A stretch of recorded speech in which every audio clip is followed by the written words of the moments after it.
Welcome, everyone, to the Change Starts Here podcast. I'm your host, Dustin Odham, and this is an episode I've been excited about for some time. The last couple of years, we've started the first week of December off just focusing on the present now, the gratitude we're going to have going into the relationship season where we're getting together lots of folks that we haven't spent a lot of time with in a while. And I still want you to value that.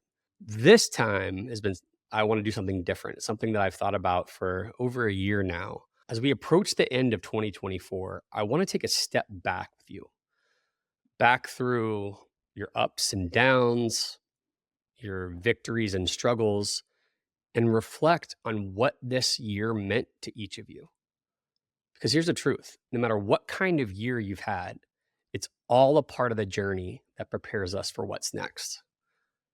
2024 has certainly been a roller coaster ride, hasn't it? If you're like me, there were moments that made you feel like you were on top of the world, and maybe it was achieving a long-time goal, connecting with people in a meaningful way, which I love to do. Especially, I have a new team that's been awesome to connect with, and I just enjoy my time and presence around them. Um, or simply finding the joy in the little things. But there are also moments that probably made you question everything. The gut punches of disappointment, the unexpected setbacks, the plans that didn't turn out like you'd hoped. For me, 2024 was filled with professional struggles, professional opportunities, new challenges, new celebrations. Had parenting challenge, nothing particular, but I mean, as you can always see behind me, I've got 3 little ones that definitely make it each stage a little challenging.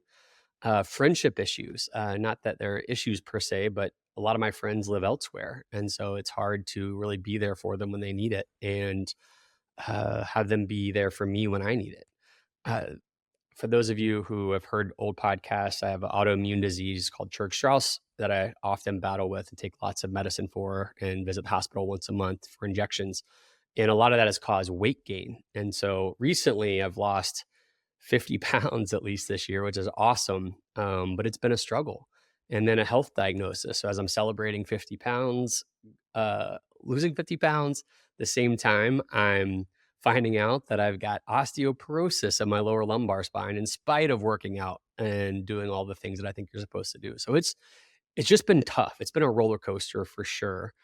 But as I said a couple of years ago, there was one of my favorite Duke basketball players of all time, Jay Williams, was on a podcast where he was talking about his largest struggles of his motorcycle accident that ended his career. And it wasn't until he stopped asking, why me?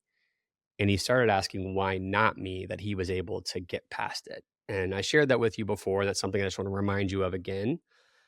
Stop asking, why me? You all have been built with great grit and passion and perseverance. And so you're designed to be able to handle the challenges in a unique way that not only you can overcome them, but you can inspire people and be there to pour into people along the way. So stop asking, why me? Start reflecting and saying, why not me? So as you can see, the beauty is in this full picture of what we're doing. Life isn't just about the highs or the lows. It's about how those moments come together to shape who we are and where we're headed. Let's start talking about the good stuff. Take a second right now, wherever you are, and think back to the moments in 2024 that made you smile, laugh, or even cry tears of joys because you can't stop laughing so hard with the people around you. Think about it seriously. Take a second. Think about when you just couldn't wipe the smile off your face, when you couldn't stop laughing, or you laughed so hard that even tears came out. Maybe you want to think about a milestone you reached, a relationship that grew stronger, or a personal breakthrough that shifted your perspective. Whatever it was, hold on to that. Those moments remind us of our why we work hard, why we care so deeply and create such vulnerability in our lives, and why we keep going even when things get tough. But here's the part that we sometimes forget.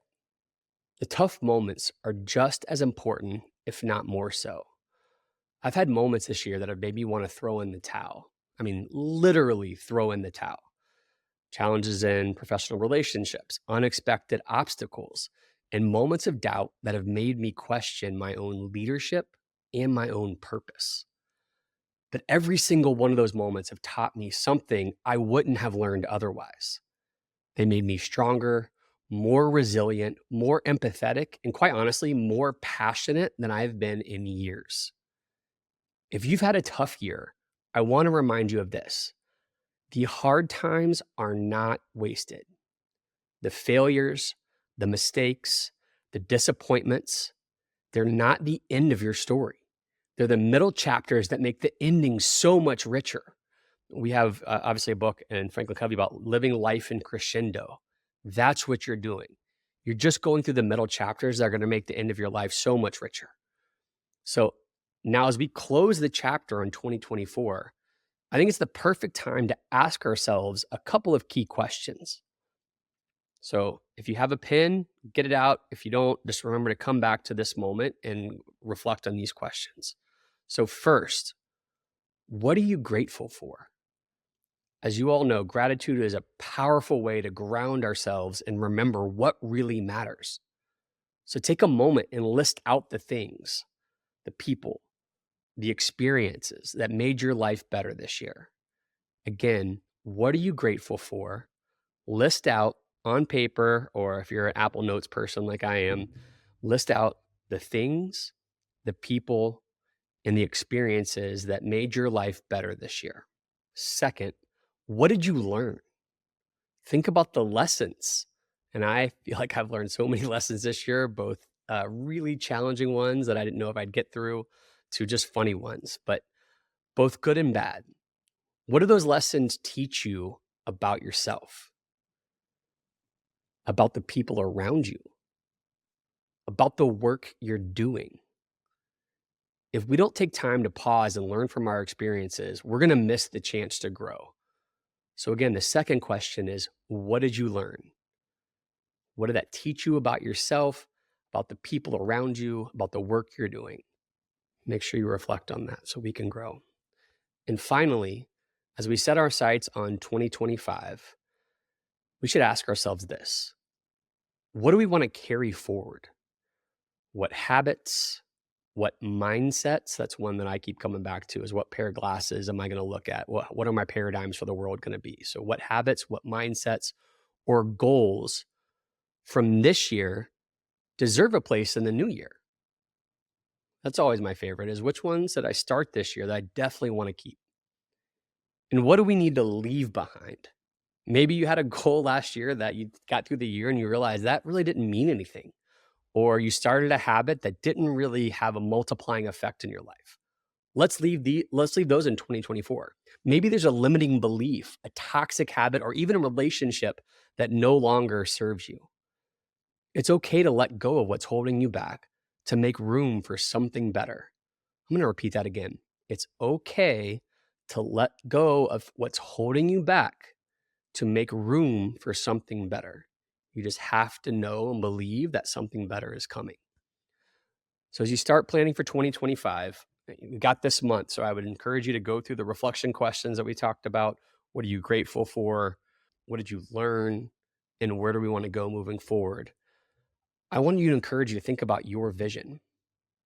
Where do you want to be this time next year when we're doing this podcast again?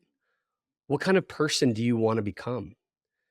This is a great time to set bold goals, but not because we're chasing perfection, but simply because we're pursuing progress. Get obsessed with the process, not just the outcomes. If you're someone who gets obsessed with the process, you will win no matter what the goals are. Oftentimes, you'll likely hit the goals, but even when you don't, you'll be growing because you're focused on every day in that process. One of my favorite ways, I actually remember years ago, I was in Cedar Falls, Iowa, walking through a school with one of my good friends, Melissa Reed, and we talked to a kid about his mission statement. And so learning from this kid, I will tell you, one of my favorite ways to start planning for a new year is to pick a theme or a word for the year ahead. For me, it was, and my boys, the last 2 years, it's been a verse, Matthew 6:33. But I want to encourage you all, just like this kid did, in a way that I'll never forget. So he chose to be like a duck. And what I learned that day, I think I would know that growing up at around an area with a lot of people who were duck hunters, but be like a duck for him, that let things roll off your back. Just look calm up top. For him is a couple things. So let things just fall off your back, roll off your back, and then stay calm in front of everybody else, even if you're churning below the water. And it was just awesome to see a kid process with just that one powerful word. So think about a theme, a word, like I said, for me, a verse. It could be something like growth, connection, courage, or one of my favorites is joy, not happiness, but joy. Choose a word that captures what you want in 2025, or what you want it to be about. Let that word guide your decisions, your actions, and your mindset, just like that kid who was like, let's be like a duck. As we wrap, I want to leave you with one final thought. Life is a gift every single day and every single moment, whether it's full of sunshine or crazy storms. And for my friends in Florida, sometimes like really devastating storms. It's an opportunity to learn, to grow, and to love. 2024 might not have been a perfect year, but it was your year. And I believe 2025 has the potential to be even better for each one of us.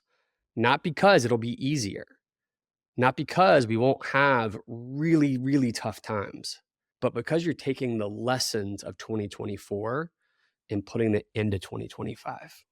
Thank you for being a part of this journey with me. You inspire me. I just got back from a symposium where 4 amazing women, you know who you are if you're listening, really spoke a lot of truth, life, and hope into me in a way that I really needed. And so I mean this when I say you inspire me. I hope this reflection has inspired you. And I would just say, let's step into 2025 together with courage, with gratitude, and most importantly, with purpose. Because as always, change starts here.